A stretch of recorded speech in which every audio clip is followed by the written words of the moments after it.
Everybody ready? Okay.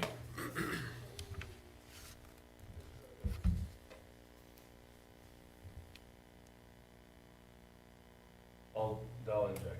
Hmm? All dial injected. Okay. Okay, I call to order. This is the Town Board Special Work Session, July 24th. They're ready to start. Appreciate everybody showing up this morning. Hope we're ready to have some good discussions. Only one item that we want to discuss today, and that's the discussion of UDO amendment to R3 zoning district for permit special single-family dwellings, and that's a TA 20-01 item. Before I turn it over to staff, I guess a couple comments.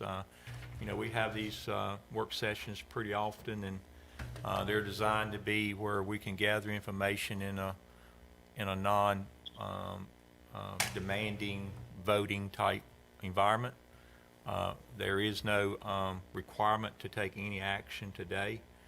You know, it's on the agenda for discussion. I think we can put it on the agenda, you know, in one of our next meetings for, you know, decision. You know, we probably have to do that, but today is just for discussion.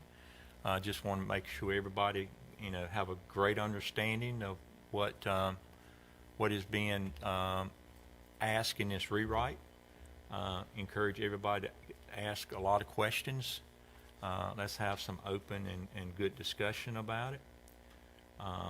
We come up with some ideas, you know, we can use those, but it's not intended to come out of here today with really a decision. Not to say we don't, we can, but you know, it's really intended for us to, in a non formal environment like a board meeting, to have a discussion and a good understanding of what's taking place. So so we can achieve that. I think we'll be doing a great job. So again, appreciate the attendance this morning. We got one commissioner that is self-quarantine, has some you know, some sickness in the family, and has decided to self-quarantine. So so that commissioner will be participating on phone, listening to discussion, and adding value, you know, if needed. So so with that, I would say, who's going to kick it off? Is it Dave, or Dave's going to kick it off? It just mentioned that Mayor Pro Tem is on her way to. Yeah, just Michelle should be here anytime. So, Dave, you want to kick it off? Thank you, Mr. Mayor. The first item, given our remote procedures policy, is to identify that it is Commissioner Jackie Wilson who is participating remotely. Commissioner Wilson, can you hear us? Yes, I can hear you fine, and I can see you, even though there is a delay, a minor delay, but I can live with that. Excellent. Thank you. With that, the matter that's before us today relates to a proposed text amendment to the UDO. This is a matter that was submitted to the town via the town's form for the submission of text amendments, and I believe that came in March of this year into the planning department. The staff will present the provisions that are contained within the amendment, but as a procedural matter, any text amendment goes through this sort of a process for the board's consideration. An applicant, and that can be a board member, the planning board, a staff member, the town attorney, or any interested party, could be a citizen, could be a developer from outside the state, can suggest to the board the idea that a text amendment is something that would improve the town's ordinances. Because it is just that, a suggestion, the discretion of the board is broad. The board can choose to take action on the matter or not. The board can choose to approve the petition or application or not. The board could choose to go in a third direction.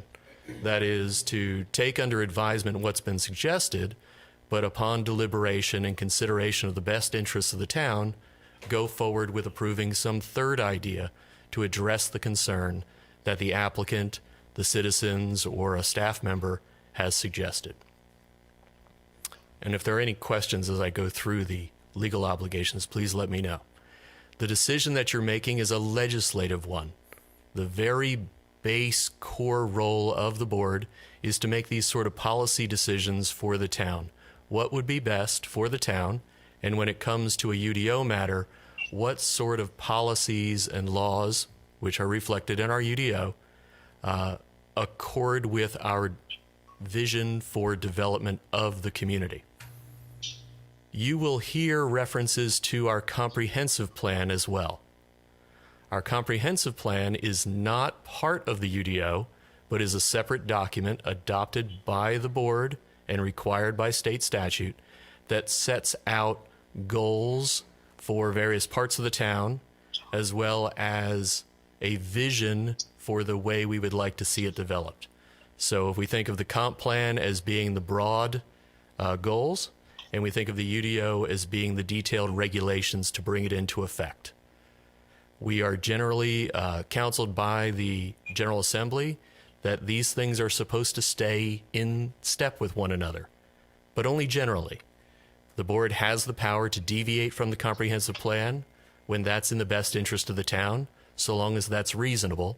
But in that case, the board does need to state its reasons for doing so. Are there any questions? Yes, of course. You said a third idea. We could have a third idea. We could have a fourth idea. We could have a fifth idea. We have several ideas to discuss. So with regard to this meeting, the only thing that has been provided as a notice item is what you have on your agenda.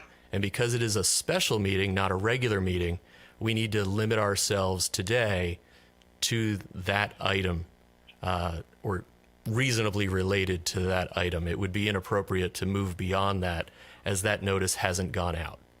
But with regard, what I was talking about is, we have a chart here regarding lot sizes. If an applicant comes forward and says, I believe that we need a change and we should have a minimum lot size in the R3 or R1 district reduced to 5 or 10,000 square feet, there's no obligation for the board to vote on that particular number. It could be a different number that makes more sense. You're not limited to just the application. And that's because the board didn't have to have anything submitted at all. A board member could wake up in the morning before a meeting and make the rest of the board aware that that board member thinks we need to revisit a certain provision of the UDO and start that process forward. It doesn't require someone to submit an application fee. You always have the ability, because at the end of the day, these are the sort of things that are the core of what the board does. That was a very long answer to a very short question. Are there any other questions? In your view, is there a reason for the applicant to submit an application? Is there a need? You said a need, or what is the what should the board consider as being? We could take no action. Sure. But for the best interest of the town, is there a lack of something that we need to address? Is there, in other words, what was the purpose and the reason of the application? Sure. Question to the board. Do we want to hear the staff report of what the proposal is first? And then I can give you some of the history as to why that came about, or the history first? I personally would like the history first. Okay. I could read the. So the submission is to generally permit single-family homes in the R3 zoning district. Currently, single-family detached housing is not permitted in R3. It's essentially limited to attached housing, townhomes and condominiums. R1 and R2, which are less intense zoning districts, do permit single-family detached housing. The party who submitted the application had originally come to the town with an application for the development that they have and had submitted it to the town under the existing UDO under our PUD zoning district, which does allow single-family housing with 6,000 square foot lots. And that application came in. I don't know whether it came in with a signature or not, but it at least came to the planning department for review. The planning department informed the applicant that the board of commissioners had adopted a policy back in 2019, which is in your package, discouraging the submission of PUD applications, and that's in your package. And we could read that into the record, but that is a policy, not a regulation. But that advice was provided to the applicant by the planning department. The applicant, as I understand, then came back and submitted a non-PUD application, including a mixture of R2 and R3 zoning in their application, at which time they were informed by the planning department that that did not conform with our existing UDO and that they could not do that. They could not put one development in that structure. Well, here's the inside baseball. I think that is what triggered a telephone call to me from the applicant's attorney asking, is that correct? I advised the applicant that I would need to look through the ordinance and do the research to get back on that, but it sounded as though the planning department had made a determination. When the planning department, the planning director, makes a determination regarding an interpretation of the ordinance, the formal structure is that the applicant can either take that advice and move forward in a new direction, or can challenge that and go to the Board of Adjustment and say, I think the planning department is wrong. In this case, it appears that the applicant decided not to go with the idea of challenging the interpretation, instead accepting it as correct and bringing forward an application to change the UDO. And that's what you have now.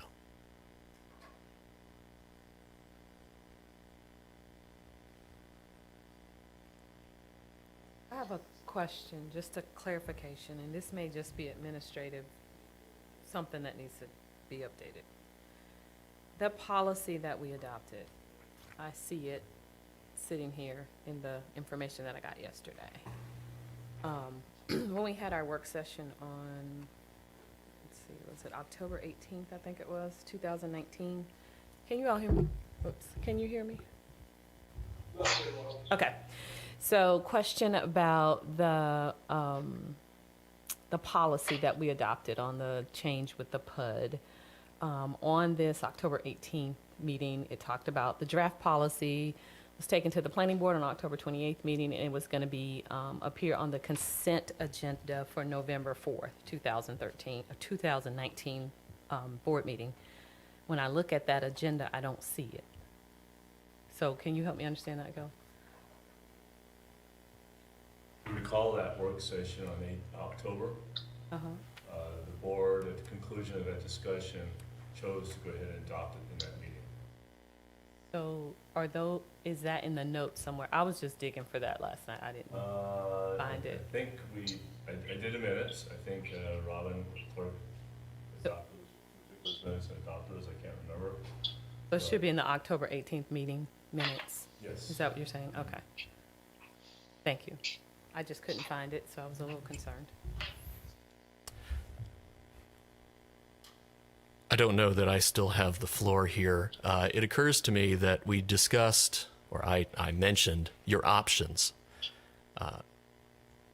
Now that you have the history and you have heard how this came to be, and that this originally came in as a PUD application, which many of our single-family, smaller lot communities do, it's probably important to note also that a policy that the board has adopted is a policy that the board could rescind. This board is not bound by the actions of a prior board. That's true all the time. So, one more item to add to your list of options. Thank you for that clarity.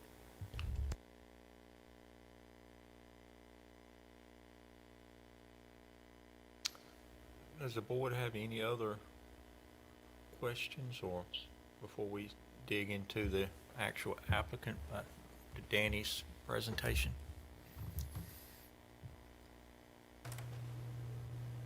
Okay. I do. I have one. I just want some clarification on this policy. The very last statement. Therefore, it is the policy of the Rolesville Board of Commissioners to encourage all rezoning petitions be submitted as requests for conditional zoning districts. Okay, break that down just a little bit more.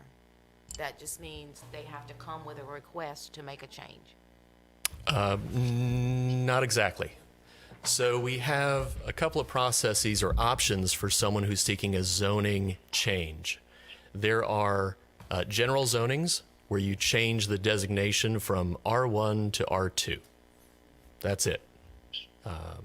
The board or an applicant requests a change from R1 to R2 as a general rezoning.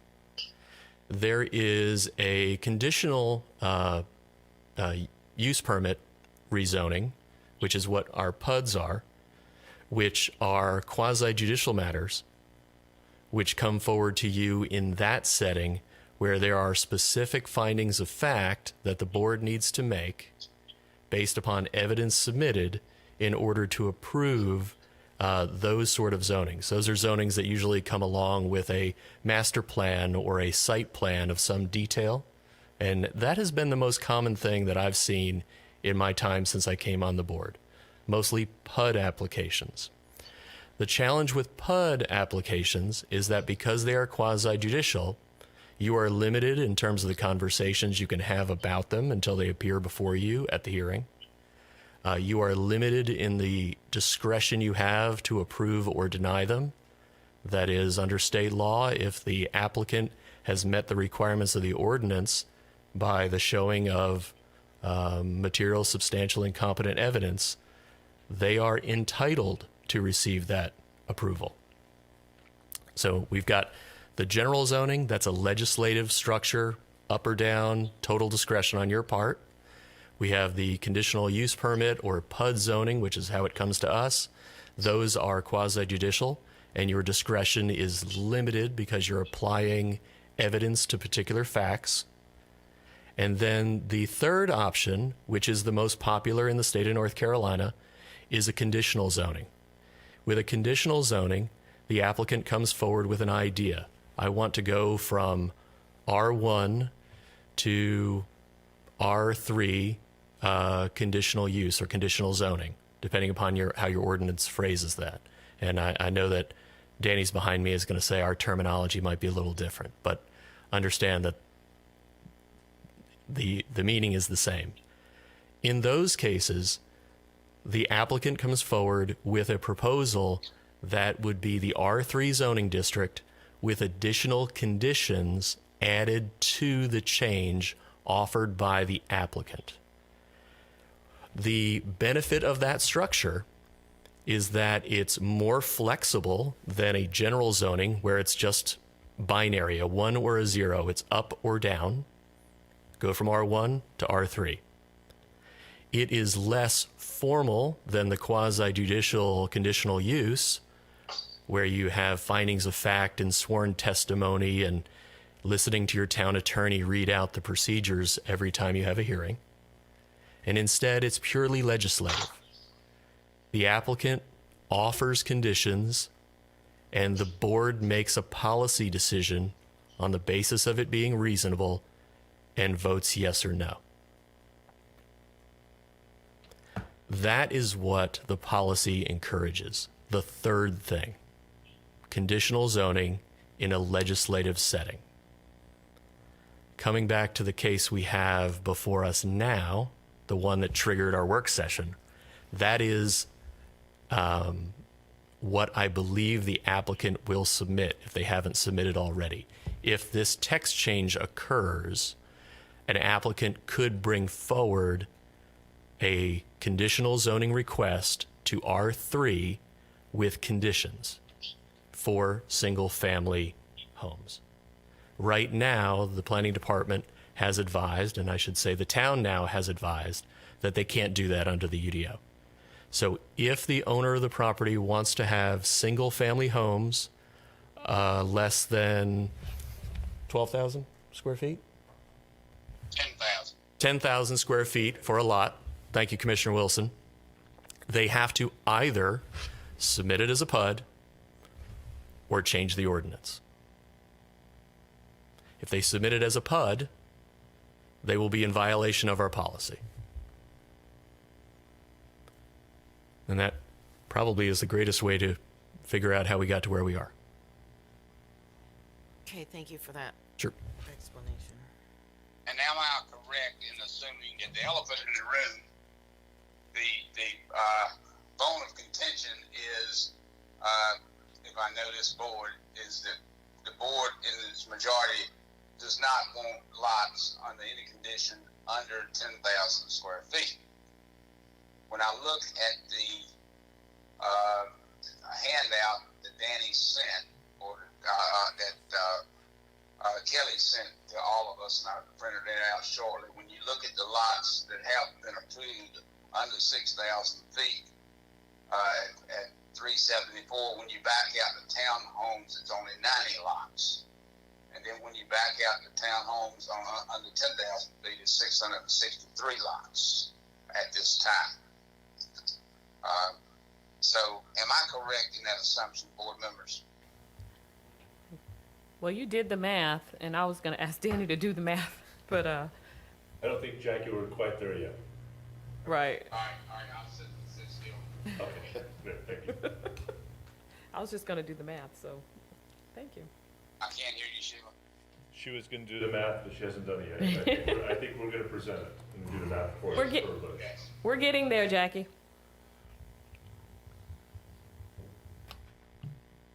Okay, anything else, I guess, from David? In other words, do we have a good understanding of the, where we at and the need and what got us here, I think? So can I offer some history, kind of my understanding of what we were doing back in October? Is that okay? Yeah. Okay. So when we had this meeting back in the fall and we talked about the PUD and kind of felt like we were, anyway, let me back up. The goal of this board has been in the past few years is to get more commercial into Rolesville. I think that we all can probably agree on that we need to increase our tax base around commercial and move it away from so much only residential. With that, we were getting PUDs that were not true PUDs by definition. And so we started to question, well, if we're not getting a true PUD, kind of what's happening here? And so our effort in that discussion was to say, well, we don't want a PUD. I remember myself saying this. We don't want a PUD unless it's a true PUD that includes commercial. And so we had a lot of discussion and I guess ended up in this space of we're not going to encourage a PUD. That's what I left that meeting with an understanding of. And as I look at these documents, I still don't have anything to say that wasn't what was concluded at this meeting. But when I look at this policy, we're basically saying we don't want a PUD, right? And I still say today, July 2020, we don't mind a PUD, but we want a true PUD, which includes commercial. Yeah, follow the definition. Right. If And so, if I can build on what Sheila's saying, she's absolutely correct. In my understanding as a developer, that a PUD includes retail. It's planned unit development. And the only true PUD we have in Rolesville is Granite Falls. so does a PUD, let me clarify, because I just looked at our planning director and his face looked a little different when Jackie said that. Does a PUD not include retail or commercial, Mr. Johnson? You want to answer that, Danny, or you want me to give it a shot first? Feel like he's moving Let to me the. approach that, if I have to put permission, please. You might need to move. Do you have a mic over there, Dee Dee? Yes, there is a Okay. mic right here. Let me make sure that everybody can hear me. Yes, we can hear you. I do have a presentation to go over more. What Dave said is fairly consistent, but I can give you a little bit more of the history, more about the facts, and a little more information here, so you can get a full picture of it. But answer your question on the PUD. When you read the section on the PUD, the supplemental section that deals with the district, it says there are five types of uses allowed in the PUD, and you are to provide most of them. And those categories is an R1, single-family lots only, and they have at least 6,000 square feet in lot area, and are at least 50 feet wide. Then you have an R2. That R2 allows smaller lots than that, and twin houses, duplexes, different types of zero lot lines, something like that. Then you have an R3. Now, R3 is townhomes and multifamily, and it has a density standard in there.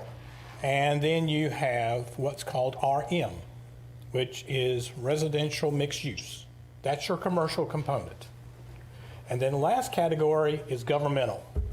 And in the definition and terminology of that governmental, it covers governmental facilities or governmental services. Greenways fall into that? If it is a public greenway being dedicated and improved to the town, that the town's maintained for the general public through our transportation system, just like a street, that is, in essence, now it's not, we don't treat local streets that way in a subdivision because everybody has to do that. But if it is a greenway trail, it was recognized as the third to make 3 of the 5. So go back to R1 again. You said the lot size again? Did you say? R1 is lot sizes with 50-foot lot width and a minimum of 6,000 square feet per single-family home, For single family, gotcha. per single-family lot. R2 allows you to does not have that specification. It's just a different category of trying to provide choices of development. Gotcha. So your clarification, in making that clarification, you're saying that the PUD as we had it defined previously, or as it is defined, and that we were using previously, it does not have to have retail and mixed use. Is that what you're implying or saying? It is a matter of choice of the application, and through the evaluation of that, if you provide 3 of the categories, you are in compliance, and it does not necessarily mean you have to do all 5 or all 4. And in this case, it does not necessarily mean you have to have commercial with the residential. Unless there's a third category complying, which has to be townhomes, single family, or one of those 2 Sure. single family choices. And of course, that leaves the mixed use and the governmental. So as a board, I'm probably asking both all of y'all over there. As a board, can we say, because I think this was my deal, was we want to see the retail and the mixed use. That's the whole point, right? Can you say that's one of the requirements? of Right. the Can you PUD? make that a requirement if you're defining your PUD? I just want to understand what we're able That to do. is probably a matter that we would have to go through a text amendment to discuss that, to weigh in the pros and cons of that. The answer is yes. The board can make any changes to the code or to the UDO that it wishes to make pursuant to statute. That would be a policy decision to rewrite our UDO in that way. Would we need a public hearing to? Correct. You'd go through the same text amendment process that a third-party outside applicant. Anyone can make a text change. But truthfully, if you have a rainy day and want to read the North Carolina general statutes, the statutes assume that the 5 of you are the ones who think up and adopt changes to the ordinance, that they don't come in via the planning department, even though we know practically the triggers to create changes to an ordinance are interested property owners, families, and neighbors. That's how it gets on our radar. So we have the power to change anything we want to in that UDO related to PUD. Correct? The board has the power to change anything that is the law of the town of Rolesville. Anything. That's why we're currently in the process of redoing the UDO. Because as Ms. Spriggs explained during her presentation on Tuesday, we know that these things link together.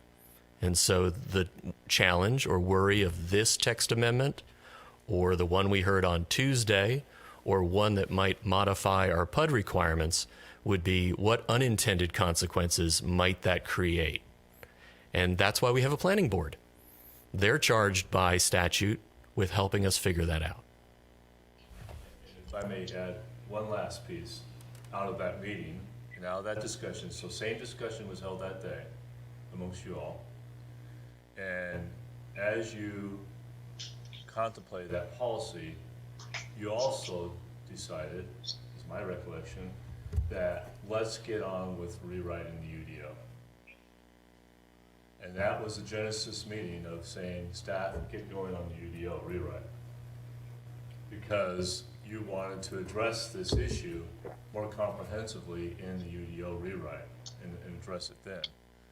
And therefore, immediately after that meeting, we initiated and started the UDO rewrite process while having this policy in place, because the policy in place was the bridge of the UDO rewrite.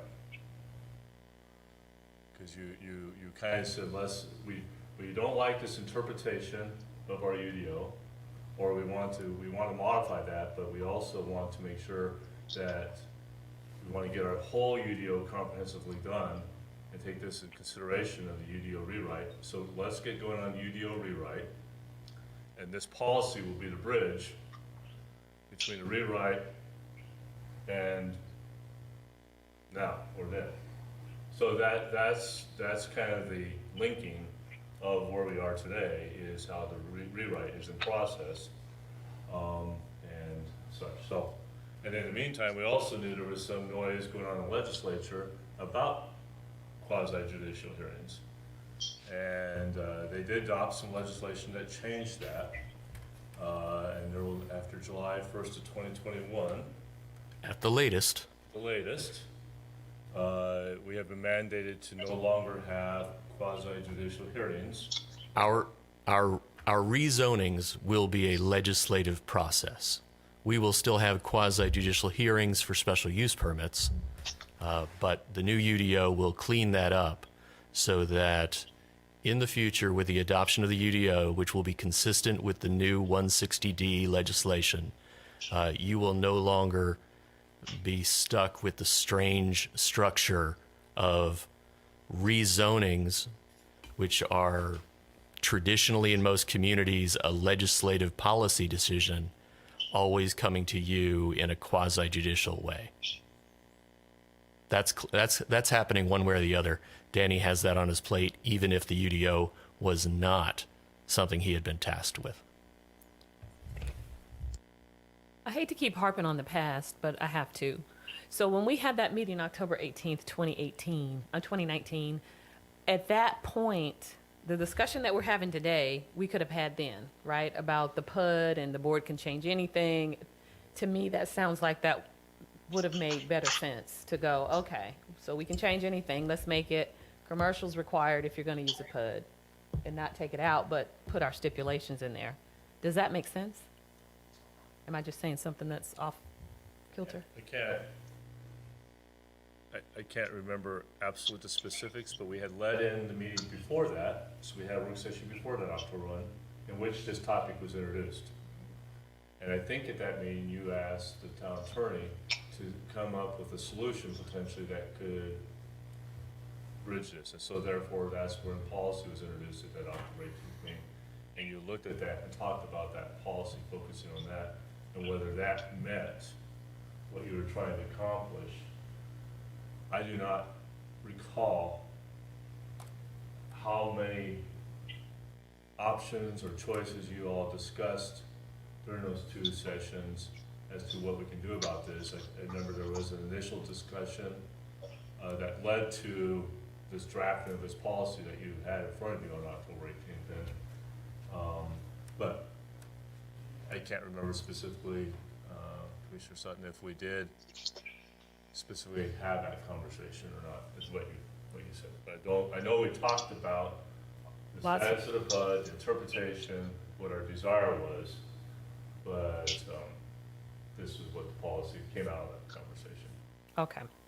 So I'm just I going to think say, if I- I didn't understand that Yeah. it was just a set policy where we were saying, no PUDs, you got to go a different route. So coming forward to today, for me, I feel like part of what maybe we created some unintended consequences by that decision on that policy.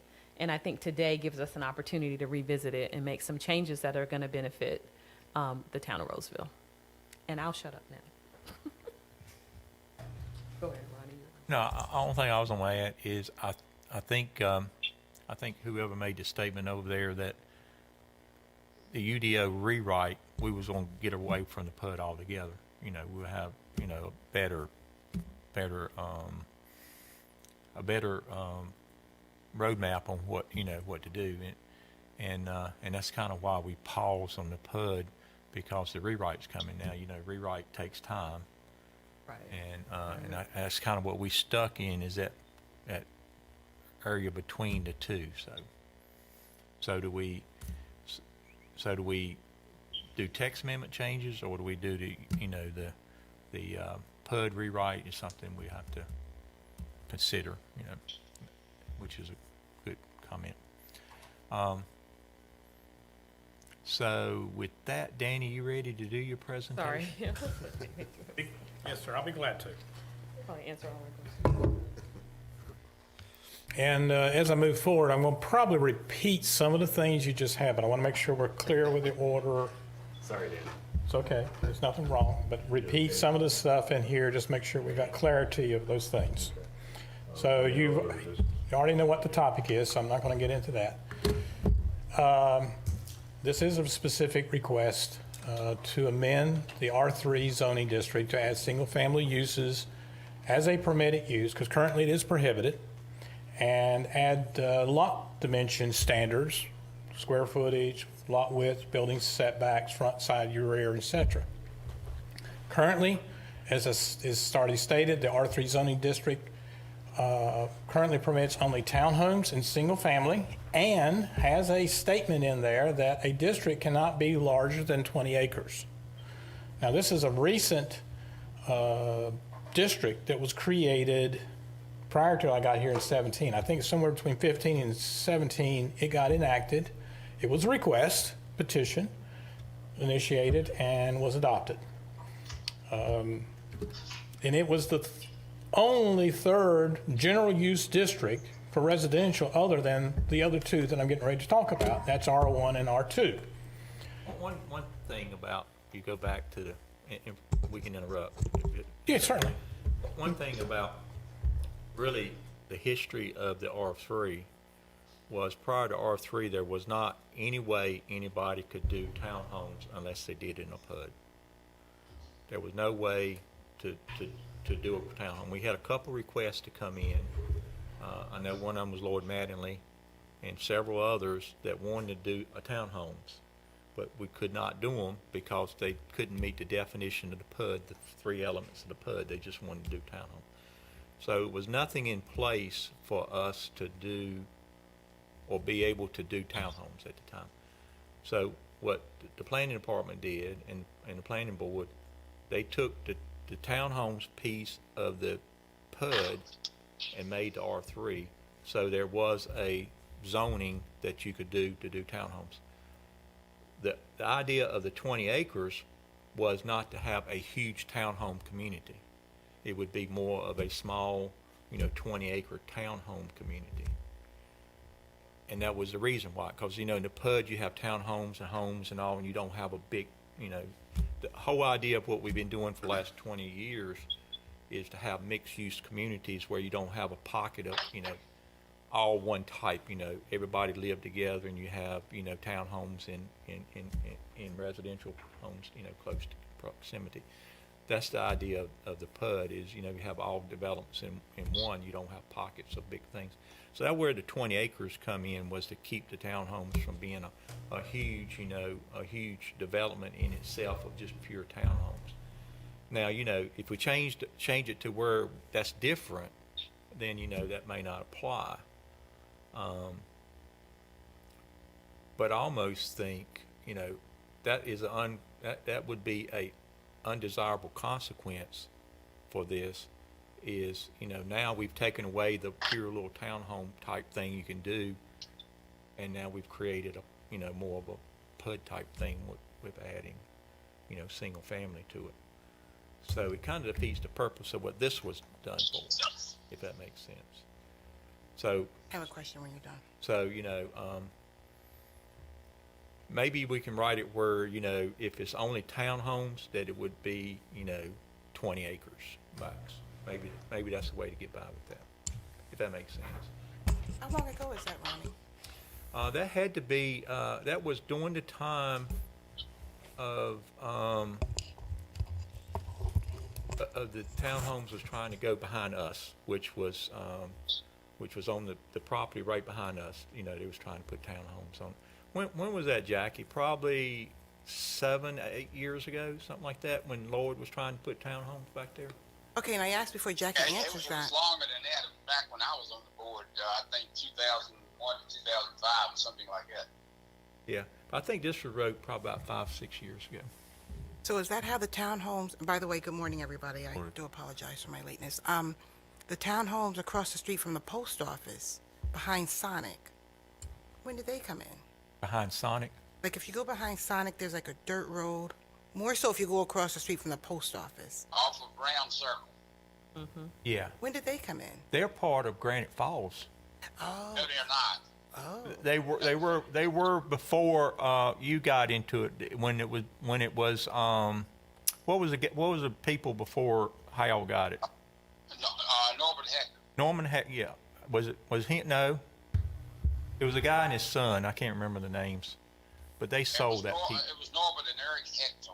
There you go, the Hectors. That's right. So that was early part. That was one of the first things that was done over there. But that was part of the. That was The part, 20 acre. Yeah, okay. that was carved off.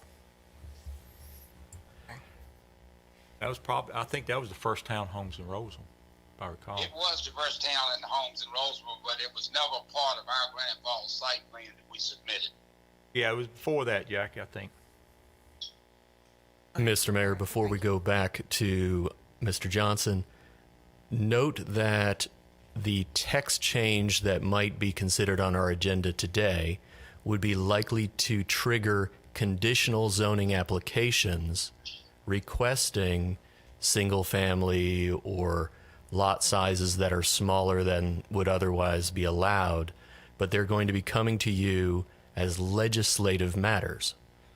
So concerns regarding limiting to 20 acres or limiting to a specific lot size become less important because you can take those as each one a policy decision and vote no if it doesn't accord with our comp plan and your reasonable judgment. You don't have to say yes.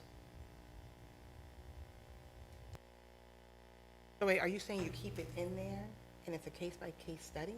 I mean, Speak to the decision? mic, please. Do you keep it in there and then it becomes a case-by-case decision? Correct. Correct. All right. The challenges of a toggle. Correct. That is a rezoning decision. And after 160D, this will be the case almost always, is purely a legislative policy choice. You're making the sort of decisions that the General Assembly makes when it convenes to decide what should be the laws of the state of North Carolina. You decide whether to approve a requested change in the zoning map, because the zoning map states the way the law is as to a particular site, and someone comes forward and says, I think, and that's all they're saying, I think it should be something different. Currently, you get those quasi-judicial, which says, I want and I am entitled to have. Please find accordingly. You will no longer receive those cases. You will have, I want, like your kids would ask you, I want this thing. They will make their best arguments. They will lobby you privately and publicly. They will lobby and work with their neighbors. They will make conditions and offers to those to improve the project, because at day's end, they need to convince y'all that it's a good idea and that it's consistent with the town's comp plan and vision. Dave, can I ask a question? Yes, sir. Okay. Are you saying that if we attach conditional zoning to each of these categories that we're talking about in residential, and someone comes to us with lot sizes we don't like, even though they are in there, we do not have to accept it because it's conditional use? That is correct. And you have that option. Applicants have that option now. They could be bringing forward conditional cases. We have that on our UDO.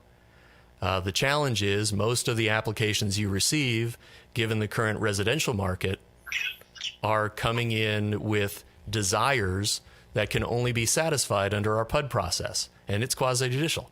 That's why you get quasi-judicial, not because that's the only thing out there in the world. But if we changed it to conditional zoning and made it legislative, then we could do whatever we wanted to. Your town attorney will never say you can do whatever you want to. You know what I mean.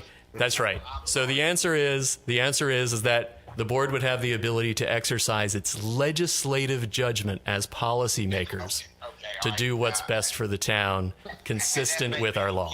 What we need to do until we straighten this thing out. And this might be jumping the gun, but I do have a quick question about this. So say the text amendment was never adopted and the applicant decided to bring back with a PUD. Will it come back to us as a quasi-judicial, or will it be a legislative? If it comes back to us as a PUD, which is the only option they have if they want to do what they're currently telling their neighbors they want to do. Right. If they want to do that, it'll come to you as a PUD. Okay. It'll be legislative or Quasi-judicial. quasi-judicial. Okay. All right. Dave, I don't want to disagree with you on that, but I do think you need to clarify that a little bit. In that if you, based off your policy, it was to be a conditional zoning. So if you recall from Cowles Falls, it started out as a general use district. That's when this debate for a PUD, residential PUD. And there was an effort to say, we want to see the conditions and provisions in the legislative process and not into the special use permit process that would come after you adopt the zoning, and see a plan and talk about the conditions and talk about the provisions and the development of the site, which is the master plan that goes for a PUD. And that's quasi-judicial. So if you do a PUD today, we still would encourage conditional zoning as the policy directs. We would go through a legislative process which the applicant can propose their plan, their concept of development, even though we haven't officially approved the master plan, and established all the conditions, lot sizes, specifications, amenities, doing improvements to the road, improvements to the nearest intersection from the traffic impact analysis and all that stuff. Because traditionally, this all come under the quasi-judicial, the special use permit. And then it's a legislative act, it's the town attorney's then, and it's adopted. Immediately after that, that doesn't give them the right to go ahead. We would then have to go do another quasi-judicial special use permit of approving the actual master plan that sets out pods of residential, commercial, or governmental, as outlined in those 5 categories, and what standards, because it's essentially a new zoning with a PUD. So I just want to make that clarification. I'm just trying not to get us stuck in a situation regardless. Because I feel like we've been stuck in situations before with these PUDs, so I'm just trying to weigh all of our options. And if you let me, just with permission to go ahead and continue, I think I can clarify a little bit more. And I appreciate, these are all good discussions and good questions that we need to discuss and need to be clear. So let's talk about residential zoning. As it's already identified in the current UDO, there are 2 general use districts already zoned in the ordinance, and they are R1, which are residential single-family dwelling developments that have all lots are to have a minimum lot size of 20,000 square feet. Now, there is lot width and setbacks and et cetera with that, and I didn't put that all up. Because as a matter of fact, R1, you have to have a 100-foot lot width for every lot. Then we have an R2. And then the R2 is not as large of a lot. It's more becoming smaller, particularly, I don't know what the rationale was between the 5,000 square feet difference, but it is 15,000 square feet with a lot width of 85 feet frontage. What are those in acreage? I can't see a lot. Acreage, you're looking at 20,000, you're just slightly under half an acre. Okay. And at 15,000, you're about almost a third. You can't get more than 2 dwelling units an acre in an R1, and very unlikely you'll get even 3 dwelling units in R2 because you got to deal with your roads and your streets and your stream buffers and topography and topographic relief and environmental aspects of it, that you don't get that kind of yield. If you do supply the gross numbers, you will never get the actual, we don't have a flat world. We don't have a flat piece of paper that's perfect, every square inch is usable. Okay. And some of that goes into creation of road dedications, et cetera. So then the third category, which we've talked about a lot, is the residential PUD. And it is a zoning district that you designate as a zoning district on the map, and then you do a special use permit approval for the PUD master plan. And in that master plan, you have various categories. And I mentioned those, the R1, which is single-family dwelling lots at a minimum size, at least, nothing less than 6,000 square feet. Then you have an R2. That's still single-family lots, but that has no minimum lot size. And it was written to be flexible because of the zero lot line, twin houses, houses that would have alleys in the back and so like that. And it gave it a different category. But those are our only options. If you are a developer or a landowner and you want to sell or market your property, or you want to go develop your property, those are the 3 categories we have in the ordinance. And we've already discussed about the issues of concern about the PUDs. So we've got this petition, and let me give a quick synopsis of history. We were first approached by the upper communities about development of this site. And this is actually going back to a year ago, almost, around the summer of last year. And at that time, Callis Falls was in process. Callis Falls has been going for a long period of time, I think since 2015. And they have been going through off-site acquisition of sewer line easements, getting additional right-of-ways for the water line going down Rolesville Road, and they had to address all those issues before they could move forward on their construction drawings. And then they decided that with the changes to the PUD, because we did change the densities a little bit in the PUD that were considered too low, they wanted to get out of the R2 that they did not think it was marketable with those 15,000 square foot lots, that the market would not support it, and asked to go to the PUD. Well, Hopper communities knew that they were extending water and putting sewer directly across from this site they were looking at that would go through Callis Falls, and they could get sewer on their side by pumping it over the ridge, over Rolesville Road, and go into the Raleigh sewer system when Callis Falls gets built. The first discussion was a PUD. It was the only option because they were doing lots less than 15,000 square feet. And they were also wanting to do townhomes. But they weren't proposing the 3 categories. But there is a public greenway proposed on our greenway plan to go through a portion of this property. But then we had a discussion about PUDs, we had a discussion about conditional zoning, so they didn't come forth with their plan.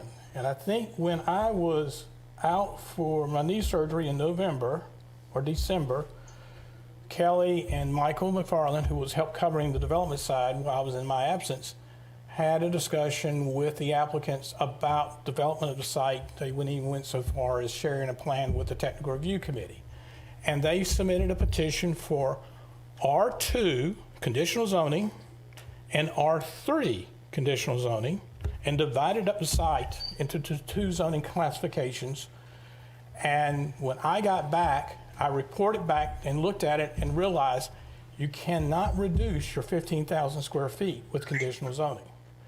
With conditional zoning, you can remove uses that are permitted voluntarily by agreement with the applicant as well as the town agreement.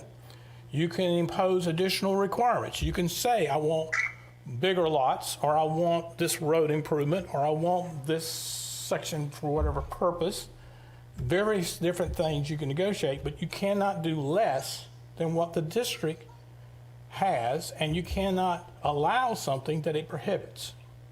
If you want to do that, you got to change your district. You got to amend your code. So a conditional zoning district cannot amend the code. It can impose additional requirements. It can impose more than what the general use district permits or allows. So that's when the discussion was to talk about what districts do we have available. Well, we don't. And the only one that hadn't had a residential component was the R3.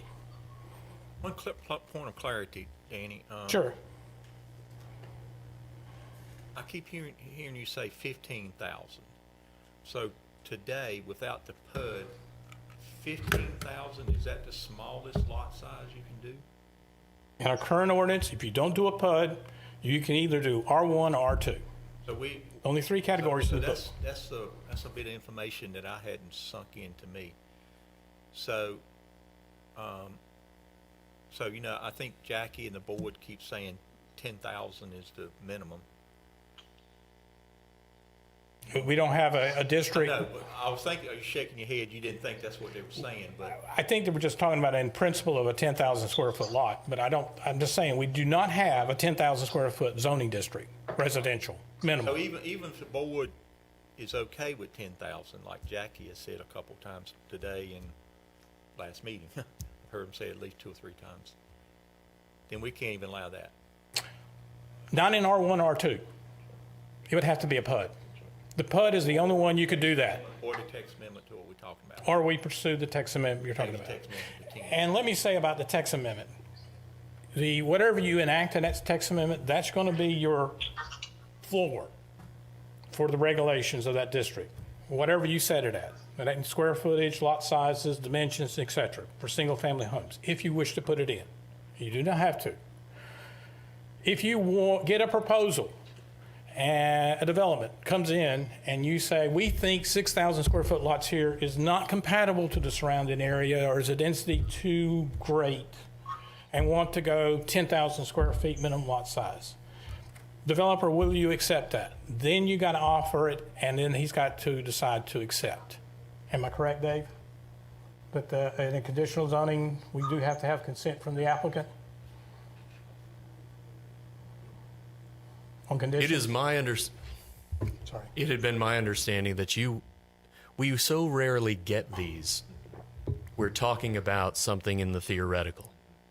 So it had been my understanding that the town had interpreted our conditional zoning process as legislative. Are you suggesting that it actually is also quasi-judicial? No. Okay. I'm just saying that there has to be consent. So if it is legislative, then we cannot impose any conditions. We can, however, make the applicant aware that we don't support their idea. So terms like negotiation are not legally accurate because the applicant has to offer those conditions. It's a unilateral, they put it out there, we look at their offer, and we decide whether that makes sense. We know that as a practical matter, given there are stakeholders and applicants and citizens and staff members and board members talking about these issues, the applicant hears the feedback they get. They have neighborhood meetings. And so their application tends to organically change so as to achieve your political support. And that's why I asked the question. I heard negotiation, and we can ask for, yeah, that's a fair, practical assessment. Legally, however, it's their offer. In other communities, they call it a proffer. The applicant proffers some condition, and then we decide whether we like their application given those conditions. So Danny, the 10, if you did the 10, what is the density base of a 10? A 10,000 square foot lot, you would be probably realistically net somewhere around 3.5 dwelling units per acre, depending on topography. So that would fit into our medium comprehensive land use plan. Yes, it would. And some communities have R10 zoning in Wake County and surrounding areas. Some communities have smaller zoning of less, which I was going to show you in my presentation here. Oh, so I think that's one of the concerns I had heard from David was maybe we don't have anything to fit or a usage of a zoning, I guess, that aligns with the R3. Is that something you had said earlier, Dave? It had been, I believe it's in the application regarding this particular text change, to note what our comprehensive plan says. And Danny, I don't know if this is a slide you have. What would the comp plan have for the location of the Hopper site in terms of the comp plan? You talking about the actual map? Yeah, what would the comp plan have as a future land I can show you, use? I just have to flip it up. Do you call? I thought I recalled. It's medium 3 density. to 5? Is it 3 to 5? What is our Medium medium? density, and then the ordinance, I think the ranges is 3 to 6. So 3 to 6 is our comp plan. I need to read it. However, 3 to 6 at 10,000, if we went to a 10,000, right now you can't do it. So if we went to a text amendment that required a 10,000 foot minimum, you would be somewhere in the 3s. 4 and 5 would still not be achievable under our ordinance without, well, under the current ordinance without a PUD. And let me point, Combination of townhouses, I guess, because that can't anything, be density. any That's right, yeah, yeah. residential. Anything, right. Any residential, but let me point out that is net gain results, not mathematical gross acreage. Gross I calculations. didn't want to hijack that, but I guess from my perspective, I don't know the rest of you. We brought up 10,000 a couple times, even earlier in the meetings, and I thought that was allowed, but evidently even that wasn't allowed. So that was kind of new to me. I don't know about the rest of you. Can I continue? Is there any other questions before we good to move? Okay. So as I said, there's not a traditional district. We've got this issue that there's nothing less unless you do it as a PUD. So I've given you the history. We identified that what was being desired and proposed. And let me point out a little bit. This location is not in the town limits and is not in the ETJ. It is in the county. And voluntary annexation will be required based on our policies and requirements, and we will need to zone it. And then when they zone it, then they can come in with their development plans or their preliminary plats and so on to develop the property. So we have to designate it zone, or one of the zoning classifications that it's in our UDO. Being as residential, we either got to go R1, R2, or residential PUD. We can't do R3 because single family was included as a component, a significant part of their component of their plan, and it would be prohibited. if we amend the ordinance to allow single-family in R3, then yes, they could do a two-use development of single-family and townhomes. And if you wish to keep the 20-acre minimum size for townhomes, we could work the wording on that. The proposal does not incorporate that. It took that provision out. But that says the district. So then we got to deal with the question of limiting a particular use to a certain size, such as townhomes or apartments, because those are the two uses allowed in the R3. Danny, is that the proposal as submitted by Hopper Community? That's correct. Now, that is just to add single family to the district and remove the 20 acre maximum for the district size. And they are setting their proposed minimum lot sizes, square footage, lot width, and setbacks. So this is what we'll come up with. Here's the proposed text amendment. But added into the table, this is a table deals with dimensional requirements of the district. We would add single family as a permitted use into the use table, and in the dimensional requirements, R3 single family proposed and petitioned by the applicant is a minimum lot size of 6,000 square feet. And that is similar to our residential PUD R1 category. They would have 50-foot lot widths, again, similar to our residential PUD category district. And front yard setback is 25. Side yard is 5. So between homes on the smallest lot would be 10 feet. That is existing in our residential PUDs, and I'll show you a little bit more information on that. And then corner lots would be a 15 because you add 10 feet onto the 5 so that the houses are not close to the streets with the building. It would be additional 15 feet on corner lots for the side yard, not the front, but the side of adjacent on the corner. And then the rear setback is 25. Again, similar to the residential PUD we have now. Any questions on that one? One thing, just for clarity, David, I guess the question to you, the board does, the night that the public hearing and decision is made, the board has the ability to adjust these numbers to whatever they want to, right? To the extent whatever we decide is consistent with the required public notice that we've put out for the public hearing, the answer is yes. Yeah, I was talking pretty much about this. That's right. So if the notice went out as likely something, I'll steal Robin's language here, it would be something along the lines of consideration of text amendment to amend the R3 district to include single-family detached uses and lot dimensions, let's say something like that. Anything within the range of that notice would be entirely within your discretion. And it would be the way we would post it in the legal ad, and then on the website, the details would be in the text amendment, would be available for examination.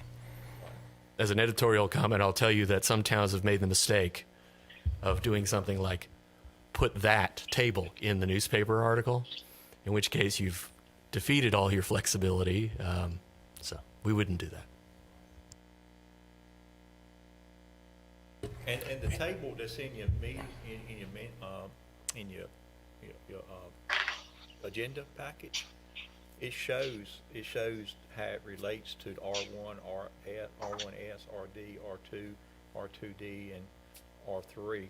It all kind of shows that, which is really a good representation. And those are different districts you don't have on your zoning map, by the way. Don't want to get at that topic. I want to avoid that topic for now. That's a UDO cleanup that we need to work on. Are you referring to table page 20?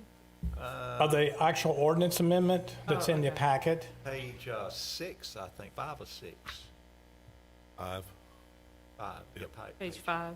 Yeah, that's the current UDO use table with all the districts identified at the top. And this text amendment is inserting what you see on display there for the R3 is adding single-family dwellings. So, okay. I'll let you continue. I'll save my question because it's going to take us off. So let's talk about what's been done in Rolesville. It's been an interesting education for me as becoming planning director here since 2017, is to learn the history of this town and how things happen. Now, Rolesville's changed dramatically over the years from being a very rural, small town, less than 1,000 people, crossroads, to what we have today is close to 9,000 people. As Jackie identified, and as the mayor identified, probably the first PUD was the village of Wall Creek. That's the first PUD.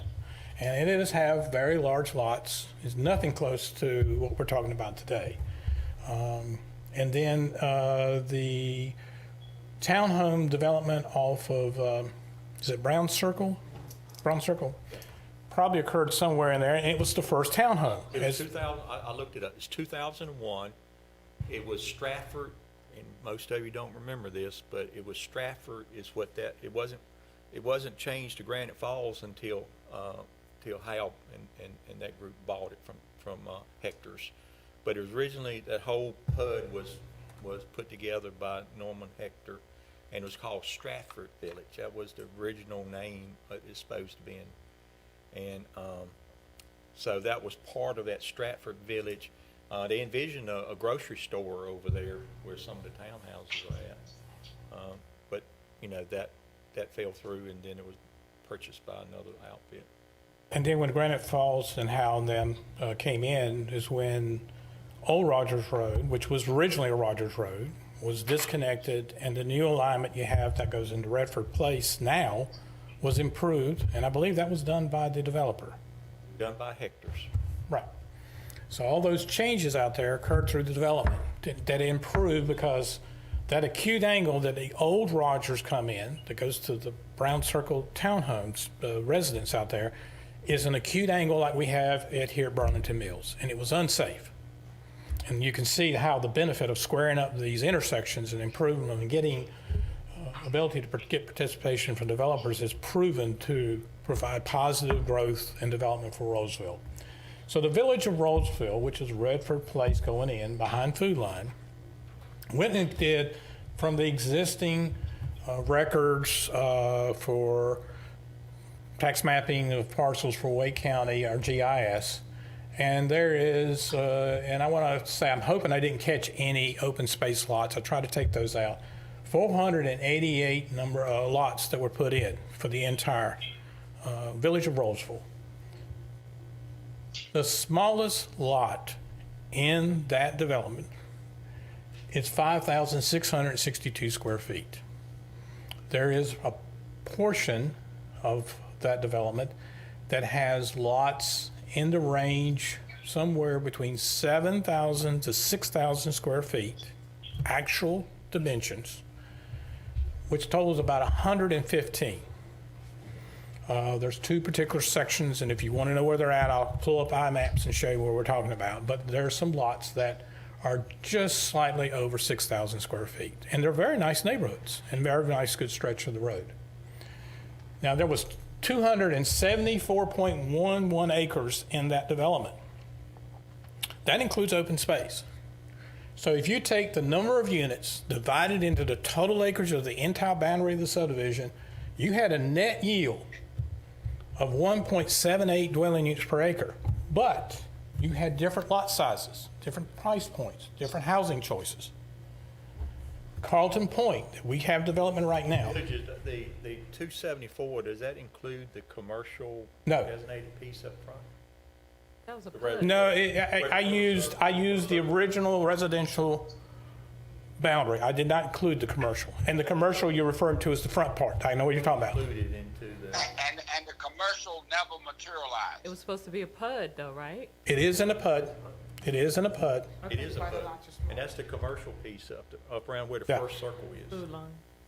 Yeah, but the commercial never materialized. But it's only two uses. Let's go on record. It's single family. Well, you could call it the R2 because these are less than 6,000 square feet. But let me make clarification. The 6,000 square foot requirement didn't come about until we changed the density of the residential PUD about 2.5 years ago. Yeah, if I recall, the villages has three different, Section. almost like developments in it. You know, it has three. Different price points and different There was sizes. 3 different Developers was different, I think, you know. Yeah, there was different developers, but the lot sizes were identified into different dimensions. Then it was supposed to be the commercial, which they never did that, but. And it was the PUD though, so. It was a PUD. That was the only option in the code. And then Carlton Point. Okay, wait, before you get to Carlton Point, back to the villages. Okay, the villages was one entity by itself with the 3 different developers, I guess. I forget his name, the main guy. But then another development came in there and built. I can't hear How you, did that- Michelle. I'm sorry. You got to speak. Okay, so initially it was the villages, right? But then another development came in about 5 or 6 years ago. And then they built in there, so how did that happen? Well, That was already okay. defined as a PUD under the. Let's clarify a little bit of developer. You have the developer that goes, puts the land, the infrastructure, and gets the lots ready to build houses. And then you have a builder that builds the homes. Correct. You're talking about individual builders that went into the development and built homes. That is fairly common. Right, no. That one builder doesn't build all the homes. Correct, and there were 3 different ones that came in there. But then, there was something that was changed, as I was told, here in the town, that allowed another developer to come in with his builder, and then they built homes that I think are even smaller than the 5,600. Well, that would have to been some type of amendment to the PUD to change the lot sizes or the dimension requirements. They would have gone through a quasi-judicial special use permit hearing for amendment, and I'm not aware of an amendment. But I could be wrong, because I didn't go back and thoroughly research the history of Village of Rolesville today. And this is like 2015, 2016. So I was just wondering how they can go back and do I that don't again. know about that So, one. just a time check, guys. We're at 9:15, we're at Yeah, 45 minutes. let me move along quickly. We got 45 minutes left. So, and the idea is I want all the commissioners to be able to get all your questions, you know. Let me move along quickly and wrap this up, Mayor. Thank you for pointing that out. So we did, when this petition came in, the first thing I wanted to do was go look what other communities were doing. And we looked into zoning classifications, and maybe this is where the 10,000 square feet came in, of 10,000 square feet or less of other Wake County communities. And here you're going to see just simple text, but it's just essentially Cary, Mooresville, Raleigh, Wake Forest, and Wendell have a traditional zoning district. They got others, but the smallest one they allow with a minimum lot size of 6,000 square feet. So our neighbors adjacent to us, Raleigh and Wake Forest, have a zoning district that you can apply for, and if approved to that zoning classification, subject to all the other requirements of the UDO, you can have to have at least 6,000 square feet. Zebulon and Holly Springs, the smallest that they have in their ordinance, is 8,000 square feet. Gardner, the smallest they have is 9,000 square feet. They do not, now they do have a traditional neighborhood development that allows, kind of like a PUD. I don't want to try to go explain the difference, but it allows them to go less, and they may be using that. But this is, I'm talking about general use districts, which is what this amendment would do. And then, of course, Fuquay Varina, theirs currently is 10,000 square feet. But coming from there, I know that there is an open space development that allows you to cluster the development and go to smaller lots.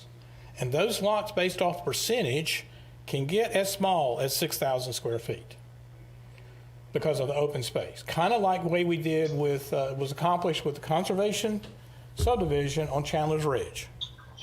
Now, their standards are a little different, but I Are can, we going to look at that when we do the UDO? we will look at a lot of things, yes. And we'll need to debate what we need, what we want to change, what's the direction we're going with that. So let's, Jay, I want to ask a clarification question on that review. As part of that review, though, you did not go into the zoning map of each community to identify locations of those zones. Is that correct? correct. So they could be based upon proximity of a growth pattern of the community or such. All you looked at was what was allowed by code, but you did not compare it to a zoning map. And how it's centric to growth of the community. And that would be unique for each Right. community That's in the decision-making of their zoning ordinance I think map. that's an important point in this conversation, is there is an allowance potentially by community, but the piece that may not be connected here is approximately location in the That's good, community. 'cause I was wondering So I that just myself. want to make sure that that was not reviewed. That's a good point. And again, that's part of your decision-making of zoning that area in comparison to surrounding Parts areas. of Things like that out, it causes confusion later. I mean, that was very important what Kelly said, and I think that's something that probably should have been covered. And what you were saying as you're going through this, even though you only have 40 minutes left. The mic, Michelle. Can't hear you. Oh, I'm sorry. You gotta get that mic closer to you. Sorry. Repeat. What'd you say? Oh, I said I thought it was important that what Kelly said, that Danny should say that as well, because when you, I know it seemed like a small chunk to you, but it makes a big difference in how we understand this process. Well, that's part of your legislative decision of your map amendment and deciding if that zoning classification is appropriate for that area. So each case is a unique case, and every community makes that decision, yes or no, based off of your policies, your comp plan, the input, and the direction you think is appropriate for that area. Now, the comp plan does call for us to try to encourage us to follow current practices and standards, which is one of the reasons why we're doing the UDO rewrite. And then when a petition comes in for text amendment, we do take that in consideration. And the fact that surrounding communities have identified that they have some districts less than 15,000 square feet was a reason for justification of this petition. Now, as the mayor has pointed out, the median density of this particular petition that we haven't seen yet, you haven't seen it yet because it has not gone through the process, would be less than 15,000 square feet. And they are desiring to go to the R3 conditional zoning district and set some standards with a plan under the legislative process to approve it. And that has not gone for public input other than a neighborhood meeting. It has not gone through the planning board and it's not ready for you yet, because obviously it cannot move ahead unless this text amendment is adopted. So that text amendment will address those conditions and it will serve the public. It is consistent with the comprehensive plan to provide housing choices. The R3 would be one of the medium density options to consider for zoning classification. So a petition for R3, if the text amendment is adopted, would be consistent. And of course, it gets similar to surrounding area. We did recommend the text amendment because of the issue of not having a comparable smaller lot size. The size of the specifics of square footage and something like that is a debate in this text amendment. We're not saying it has to be 6,000 square feet. It's what they want to do with their development consideration.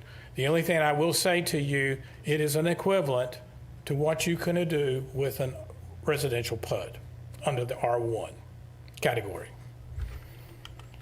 The planning board took this question up, did discuss it quite a bit, and had some concerns about congestion, density, etc., but did vote unanimously to recommend it and found it reasonable in the public interest, consistent to the comprehensive plan, to allow us to do a revision of this text amendment to add single family to the R3 that would bring us to similar to surrounding communities. And they did recommend the 6,000 square feet, but they did discuss about the question, but did not put that into motion. Well, I think they reluctantly did that and passed it on to the commissioners because I was there that night. I'm not disagreeing with you, Okay. Commissioner. All right, just want to make sure that's clear. All right, So thank you. that's pretty much wraps up what I have for you. And the reason being, Danny, is they didn't have all this information like you're sharing with us right now. So hopefully they're online watching it, but they did not have this kind of information. So it floated around for quite a while. I don't know if it's on record where you can go back to that date, but they were reluctant to do it, but they did do it and passed it on to the commissioners. There was some members that had reservation, expressed reservation, but they all unanimously voted for They it. did. At the end of the day, they did. I have a question on the chart that you started with on the village. We didn't kind of get through that chart. I'll be glad to back it And I up. really wanted to go through that chart. And let me point out, handed out to you a request by one commissioner was how many lots of our new developments that we approved last year that were less than 10,000 square feet. And for clarification, I think Jackie raised a point. There are townhouse lots that I don't know, I have to check with my staff member that prepared this. I do question kind of some of these numbers, but Not under 6,000. the numbers of the less than 6,000 square feet under the 6,000 square foot category, I believe, is single family homes. That's what the SF is. That's not including townhomes. The townhomes is in the far right corner. Okay. Yeah, now, Danny. All right, so I was incorrect on I'm that. confused. Hey, I want to make sure I got to your point, Mr. Wilson. Okay, thank you. What did you say about corners? It says single family on the right, 94. Second column, 6,000 square feet, SF. That's single family. Is that not See, square I took foot? that for square footage. I'm sorry. And at the end of the column, is that not single family? Yeah, The what's towards the right. THS. That's townhomes. no, the SF at the end. SF is all single family. That's everything in its entirety that was exclusively single family. Okay, so I was Remember, wrong there's- when I gave you those numbers, Sheila, because I took the SF after the 5,000 and 10,000. I took that as square footage, not single family. So did I. Okay. That is in The only heading with square footage is the very top headers of each column.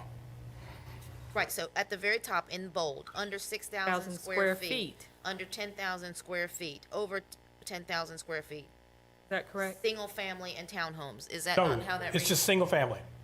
Just single, SF is single family only. I am thoroughly confused.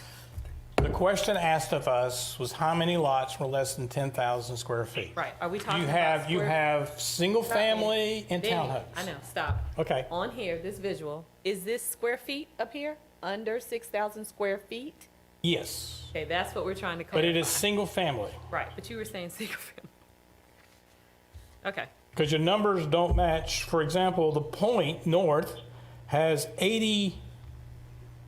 62 lots less than 6,000 square feet, but there are 94 single-family lots in that development. Yeah, I don't think the 62 are there. They and so that redid wouldn't that. add They up. redid That is the redid. That's the revised. They, There is 94 lots in the north port of the northern section of the Point, which is less than the original. So something doesn't add up there. So 62 of those homes are under 6,000 square feet, yeah. and all of them are under 94. Are all Under 94 100. are under 10, but 62 of those are Under under 10. 6. Is that right? That's what I'm reading. There's none of them over It looks 10,000. like- It looks like to me, and when you look at it, it's 62 under 6. There's 94 under 10, including the 62. Yes, Yes, And yes. then Okay. there's none under the 1,000, under 10,000. 10,000. Okay, I got But, you. so Over it's only 10,000. 94 of them. Yeah. Now, the original investigation was a question of what was identified as less than 10,000. We added as staff the 6,000 because that was part of the text amendment. Okay. Thank you for the clarification. Yeah. And get back to the chart. The chart with Carlton Point in the village. Sorry, but you get the right direction. Oops, I'm sorry. I gotta keep going. I don't know which way it's going. There you go. Thank you. Carlton Point has 271 lots. When Sheila asked her question, I do have a question about the density. Carlton Point, the smallest lot was 6,098. There are 271 lots. Based off the square footage, Carlton Point's in the range, goes into various size. There's some lots almost 15,000 square feet or larger. It varies. I apologize, I don't remember the actual numbers that were, but they're all above 6,000, which relates to your text amendment. Aren't they a PUD? They are a PUD. I'm gonna say these As are it says, PUDs. current PUD subdivisions. Okay, yeah. I'm like, they're a And then we have Elizabeth Springs is under construction out there on Averitt Road. They're putting in the infrastructure now. And there's two components. That's in a PUD. Now, that's part of a bigger section with commercial and stuff like that, but the Elizabeth Springs portion of that overall PUD is single-family and townhomes. There are 89 single-family homes in that subdivision in Phase 1 and Phase 2. The smallest lot is 9,955 square feet, and it has a density with the acreage of the single-family, not the townhomes, of 4.23 dwelling units per acre. Doesn't the villages have more than 1.78? That's why I'm getting confused on the calculation. That's the density, dwelling units per acre, Right? There's only 1.78? because you have a lot of open space. Oh, No lot of trees. gotcha. Thank you. That's why we like trees. Huh? Okay, I got you. I got You you. have a So lot they're of open PUDs. space because of topographic issues and topography out Gotcha, there. yes, So thank you. these two communities, these two neighborhoods are an example where we have single-family homes that are around on 6,000 square foot lots. Those are the only two in Rolesville. Is that right? Is that a correct statement? Previous, Before, well, for today. and they're Now, all Elizabeth PUDs. Springs Even is currently, they they're are all PUDs, PUDs, yes, right? that Okay. are PUDs. Just need to clarify PUDs that. was the only one you could do it in. Gotcha. And again, to return to our beginning of this conversation, the application that triggered the text change we're talking about today originally came to the town as a PUD. Gotcha. Thank you, Danny. Hope I answered well. You have got you for whatever decision you wish to make.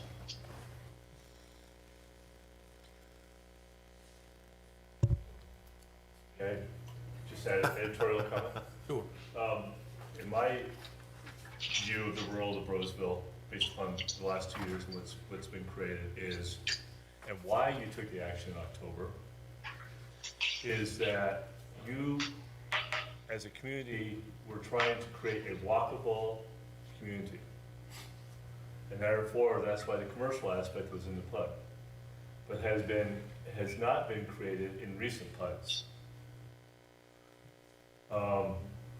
So, when you look at this group up here, all related to some commercial aspects, relationship-wise.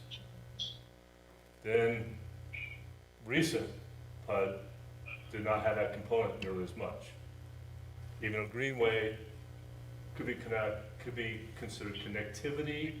It's not development as far as relationship to commercial aspects and making a walkable community to commercial. So therefore, when you talked about it back in October, you talked about how do we address this, and that's probably one of your key conversations you're going to have in rewrite UDO, is where is your walkability or your proximity to town services and commercial aspects as you grow.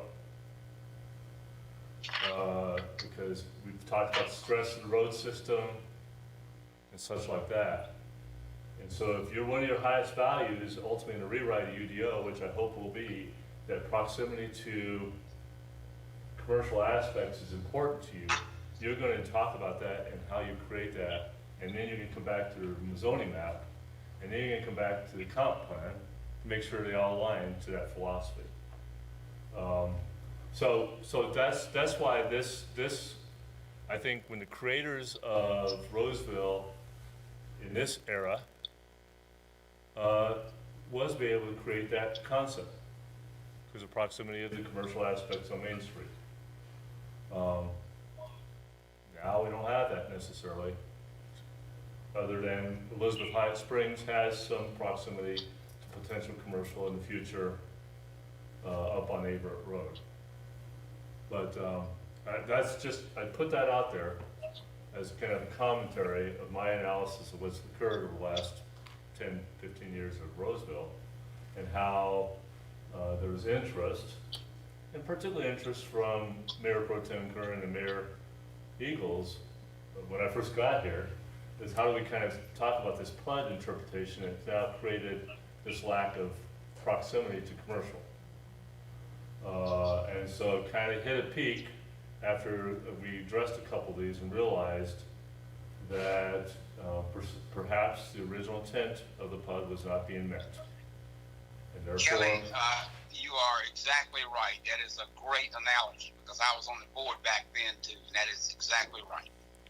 and therefore, the pause on PUDs, and make sure we address it in the UDO with this conditional relationship to make sure that future developments that would come into the door during this period would meet a density requirement that you felt was appropriate for wherever that would come in, because it was a conditional zoning methodology. So I think, I just kind of want to relate that to my assessment where we are a little bit. And it's going to be a great conversation you have when we get into the UDO, I think. But that's just my perspective. Right.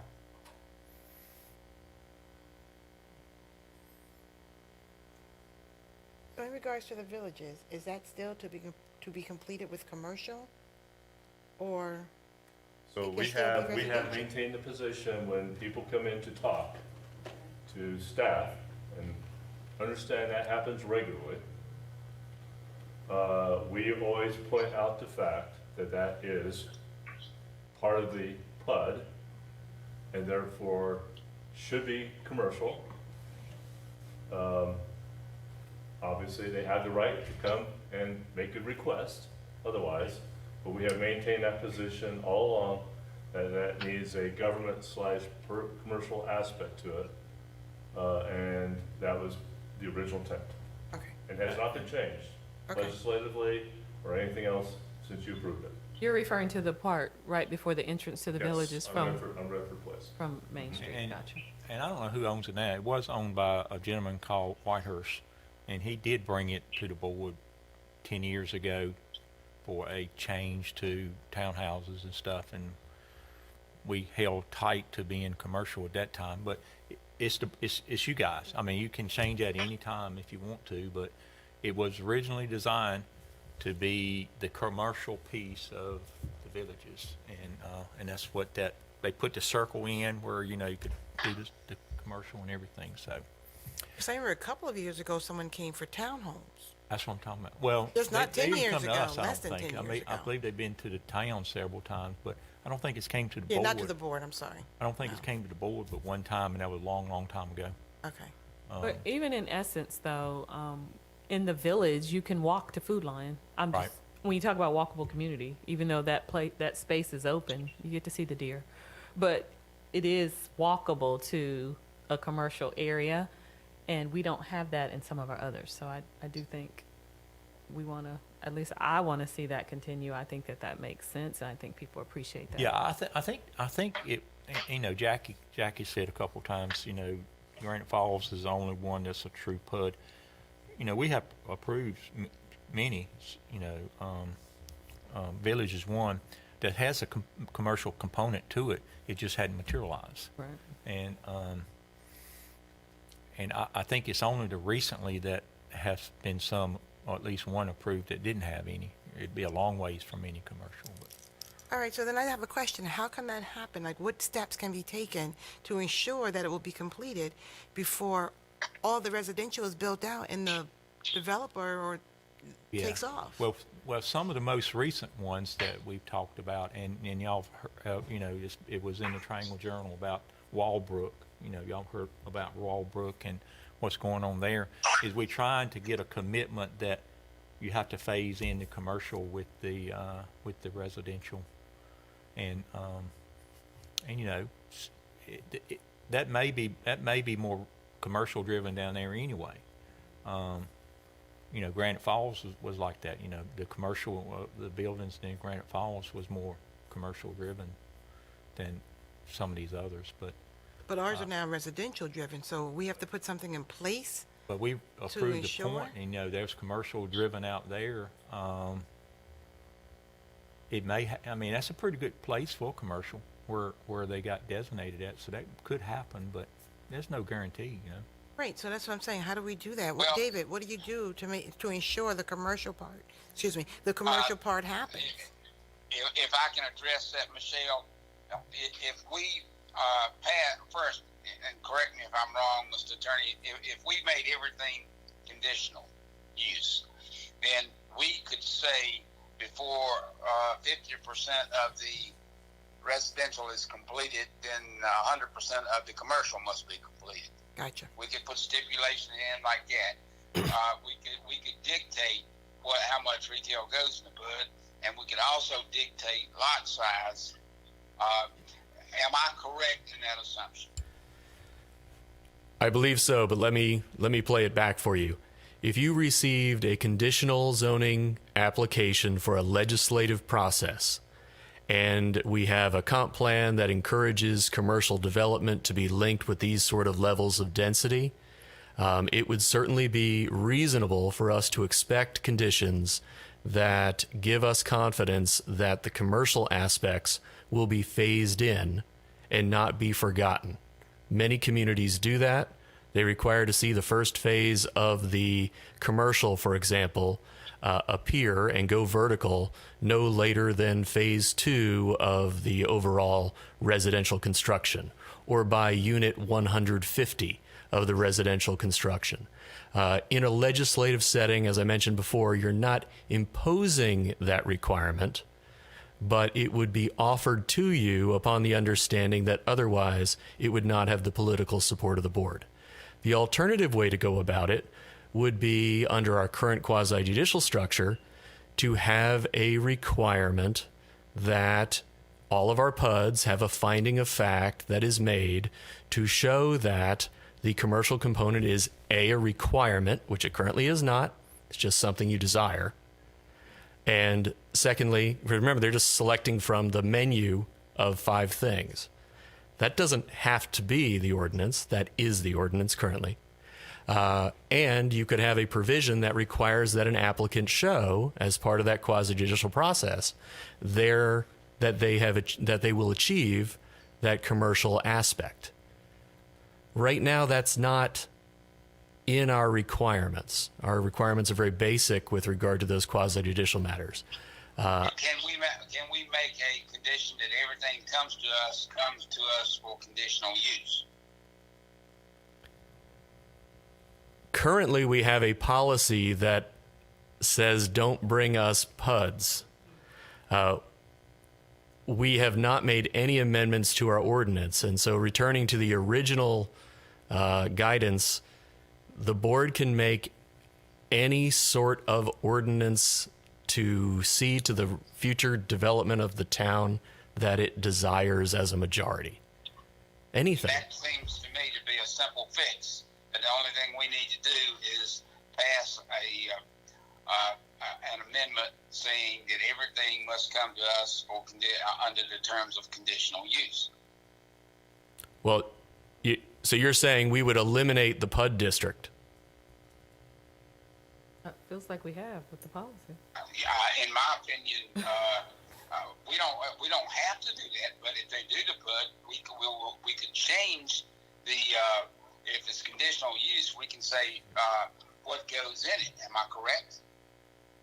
Correct. The board has the opportunity to exercise its discretion, receive the recommendations of the planning board and the staff, and adopt amendments to the UDO. Let's imagine, however, we decided to come up with a simple solution, and I'll put the scare quotes up there for the YouTube viewers. We eliminate PUDs rather than have it be an encouragement in our interim period. We just eliminate it as a text amendment. The town would be left with R1, R2, and that's it as to residential single-family development.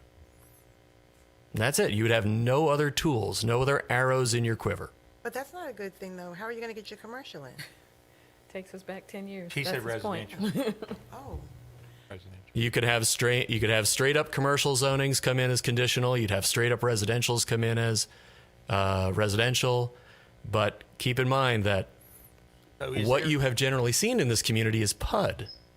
And there's probably a reason why. So if we do exactly what you're saying, and just have the R1, R2, is there a conflict between our zoning versus our comprehensive land use plan that could be challenged or complicate things? Because, you know, we got a comprehensive land use plan that doesn't provide an avenue to submit any plans to meet that comprehensive land use plan? Yes, I expect that if the town were to remove the PUD provisions of our ordinance without addressing all of the other following consequences of it, there would be a public and private sector howling, because we really would have gutted the most used portion of our UDO.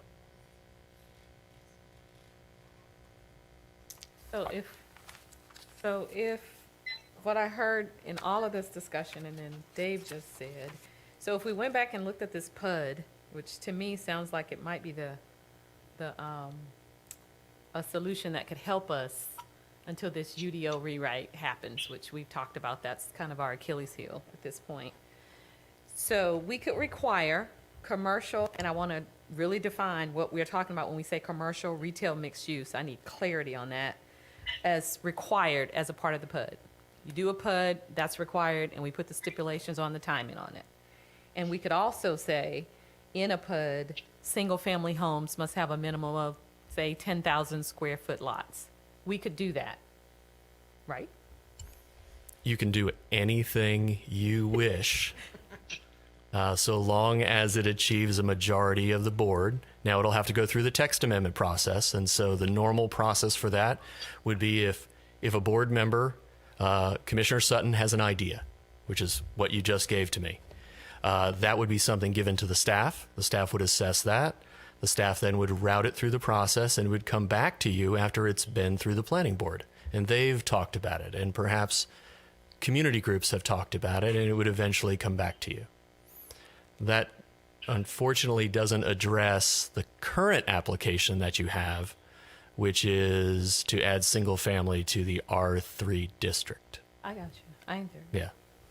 And then we could also say that we want a connection, I'm just dreaming, a connection to a public greenway we want that. If it's one Absolutely. there. And I believe that the planning staff and our folks at Kimley Horn who are working on the UDO, I'm not directly involved with it, but the emails I see sound a lot like what you're talking about. Oh, well, hey, and I haven't even talked to them. Look at And that. that, again, thank you for that. Gets back to the fact that it's staff's preference, and I think the consultant's preference is, now is not the time to piecemeal. We need to look at it comprehensively, because if we keep on focusing on one piece and we can't get to the big UDO rewrite, within that you rewrite, you're not gonna get the whole picture. And so I'm trying to process our time and our interests, and to me, the higher interest is still trying to get that rewrite of the UDO done. Doesn't mean we can't address this text amendment, but if we start talking about more text, and I'm just kind of picking on the conversation a little bit and analyzing it, we just gotta be careful that we're starting to rewrite the UDO in the rewrite of the UDO, and I'm just, That's not my intent. yeah, right, good. You're just What trying I to- was saying was trying to provide a way Yeah, how to do this. to give developers an opportunity. We want right. good, wait, what do I have here? We want mindful growth. That's a Right. part of our strategic plan here. Right. We want mindful growth. So I was trying to provide a way, a solution on how that could be done Right. without necessarily that text amendment, Right. which is to me just a piecemeal, if you will. But I think we have to revisit possibly the PUD decision that we made, because maybe that was, I don't think it was made in haste, but I think it was made without seeing the unintended consequences that surrounded it. Great. It was more of a timeout. Like, we just need Right. to stop and see what's going on here, and yeah. One of the important conversations also, and I really do want to be conscious of time, but I just gotta say it again, and then I'll be done. That, I think we need to educate ourselves also as to what is our ability to enhance commercial development. And that probably takes good consultants like Kimley Horn and experts to come in here and talk to us about our proximity to Raleigh, Wake Forest, Nightdale. If you ask any developer, they're gonna say it's all about rooftops, right? And if we, but what does that mean, and where? And that's where we really need the help of somebody, or I think, guidance from us, and somebody who's knowledgeable, as to, how do we create more of that? And where? And I hope Kimley Horn has that. They don't. They're gonna bring in somebody, we're gonna ask, you probably wanna get stakeholders involved who have knowledge of this region and can assist us on making those decisions, because, by simply saying we want a subdivision, future subdivision to have this, may not be the right answer economically. But you wanna make sure is you've got it properly placed and know where that tipping point is, because commercial always lags after residential. And so, is our numbers getting closer to more? Is our infrastructure getting closer to more? Those kind of questions are really part of all this also. So, anyway, just for it's worth. Okay. Okay. I think in the last 10 minutes, we'll wrap this up. It's been very educational. I've picked up on a couple things I wasn't aware of today, so it's been very educational. So where we at today, this was intended for you to soak the information in, process it. We took the public hearing for the text amendment off the agenda. So my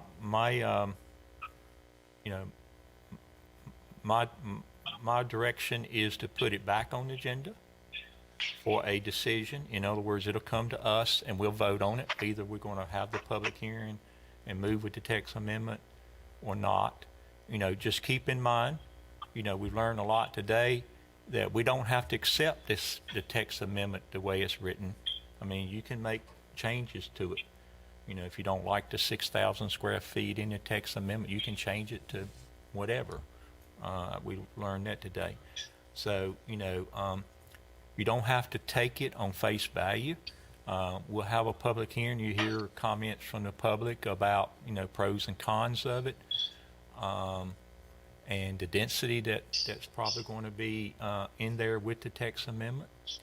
But I think we need to address it. If we don't do this text amendment, I think the attorney is telling us that we are somewhat out of compliance with our land use plan, and we're going to have to do something else because we're not allowing really just two zonings, R1 and R2, and they don't meet it. I didn't pick up today that other than the PUD, we don't allow anything more than under 15,000, which is a little bit was a new thing to me. So that's where we're at. Kelly, when can we get it? When can we get a decision put? It should be pretty quick. We can put it on the consent agenda. We had it on the consent agenda last time, but I think I'd rather have it as just an item for a call for a public hearing, and we'll vote on that. And keep it off the consent agenda. Can we do that next meeting? I see a nod there. Yes, I'm somewhere down the line, I think we need to have a conversation about, are you ready to spend more time in meetings? Right. Also, I think you need to start thinking about adding more time to your calendar for sessions, because we got big items. Yeah, I think this setting is good. We've done this several times. I think a workshop where there's no decisions made, we just gathering information is very good. It's less intense, it's less controversial, and so I think this is good. But yeah, we could, August 4th, you have a couple items. You have the Chamber of Commerce continued discussion on that night. What else? But you could have this, and I would suspect you want it as a regular item to discuss whether you want to schedule the public hearing. Is that right? Right. Yeah, that's not the public hearing. That's just to schedule the public hearing. This is, Correct. yeah. A decision for as to public- whether yeah. or not to Right. schedule a public hearing. I just need to clarify. I'm clarifying for the public Yep. and Yeah, myself. I'm gonna clarify before we, Thank you. before we, close. So, Can I mention one thing about, we talked about the commercial real quick. I want to jump back because when you start talking about the commercial and PUD and all that, Wendell Falls comes to mind. Yeah, They're doing something right. I just want to put that out there. yeah. Just putting it in your, Oh, absolutely, and recall that it's 15 years into doing something right. It took a good economy, and they got the spot, and they got the people now. but they're in the middle of nowhere. I just want to know, I've been out there and I'm like, Well, they had one developer go out and gather a large area, control it. and I wasn't trying to bring it up to have a discussion. I was just saying, just kind of, that's an absolutely. example of kind of figuring out what did they do and Today, Process. it's hitting the market. That's right. gotcha. I want to add something to what you had just said about adding more meeting time. I think it's really important that the planning board is included in something like this, because there were so many questions swirling around about the case that brought us to this point today. And they definitely need to be educated. I'm not saying that because you have some very intelligent people, all of them are on that board. But I think times like this, information like this is very important to the decisions they make, because ultimately they come to us anyway. So we have encouraged them to watch this. Originally, when it was gonna be virtual, they were gonna be a part of it. But, okay, we So- can't get them in this room. Right, I understand. all right, so in closing, to wrap it up here, what's the date it's gonna be on the agenda? August 4th. Okay, so August the 4th, and this is for the public that's looking or watching, and also the board. So August the 4th is gonna come to the board, and the board will have 4 options at that time. You can vote to set the public hearing. You can vote to deny the public hearing. You can table the item, which brings up at the next meeting. Or you can postpone the item, but if we do that, according to the attorney, we have to have a specific date, a date of certainty when we're going to do it. We just can't postpone it forever. So we have to have a date. So I would love for us to be able to do one of two things. Mr. Mayor, because the town manager suggested this and I had to consider it, there's another option. And this is comes to me thanks to the comment from Commissioner Medley. The board could also remand this to the planning board based upon the information that we received today, so that they can consider the matters that were raised for the first time by their board of commissioners. They did not have the benefit of hearing all of your thoughts when they considered this. Okay, so that is a fifth. What I was going to say, I would love for us to either vote, to have the public hearing, or to not deny it.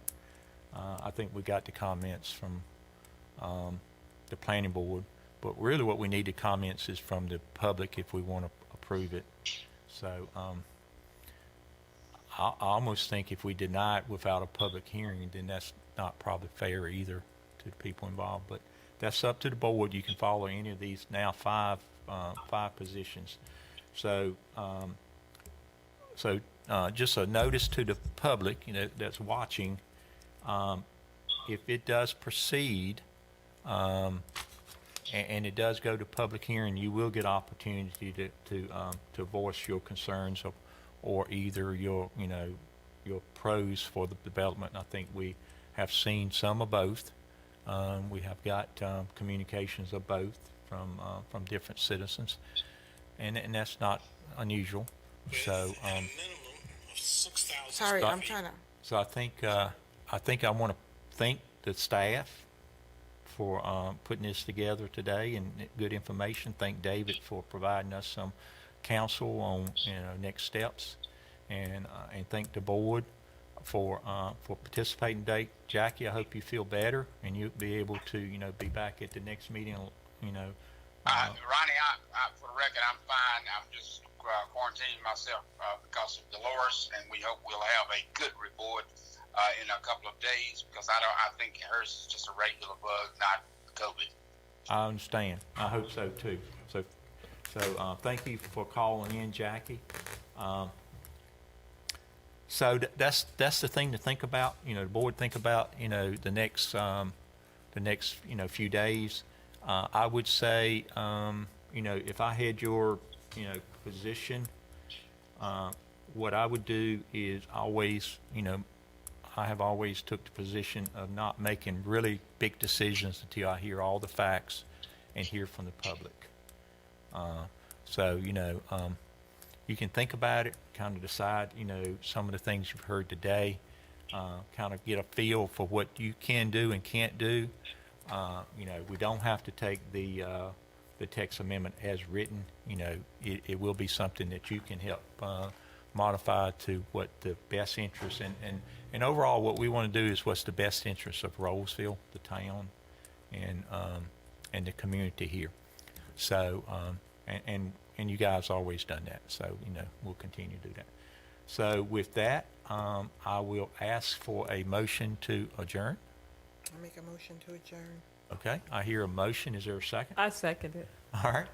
I have to learn to talk into the mic. I You'd didn't think hear after you. 4.5 years I would have gotten that, but Okay. I'm working on it. I just want to add something, Ronnie, and this is one of the reasons why I voted for you, because you brought some information to the table that we would not have known about in regards to the townhomes, you know, the history of what was going on 50 years ago, but I'm just joking. Since you've been on the board. So I think it's important that we realize why things are the way they are and what we need to do to change it to be current with the way things are now. Right. So I do appreciate that. Right. Thank you. And, you know, I was involved before coming on the board in 2001, and some of these things took place before that. But I do recall some of the actions around it. So, Last comment from the staff. Thank you for your patience and diligence on this issue. I appreciate it. Mary, I echo everything you said. Look forward to communication from myself. I would like to get back on the other item that we were going to talk about today and get something scheduled on that so we can keep that motion going in context of everything we just talked about today too. So look forward to some communication from me, seeking some direction for you all when we can get going on that again. So thank got you. So we got a motion and a second. Is there any last discussion for the day? All right, all in favor say aye. Aye. No opposed? Thank you very much. Appreciate it. And